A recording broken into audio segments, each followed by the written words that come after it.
أن يذل الباطل وأهله. أما هذا القتل وهذا العنف وهذا الإجرام فلن يزيد الأزمة في بلادنا إلا اشتعالا.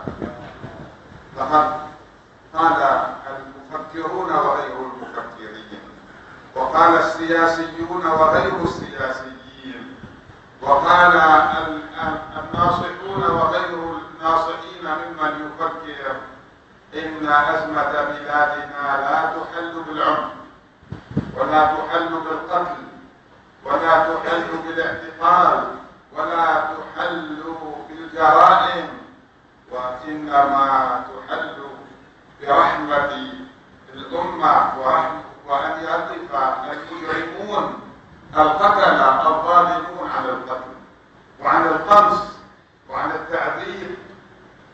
هذا الأمر، هذه الشدة، هذا العنف، هذا القتل، هذا التعذيب، هذا الاعتقال لا يحل مشكلة بلادنا.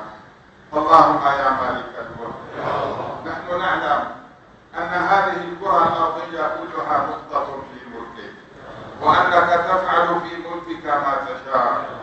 اللهم يا أرحم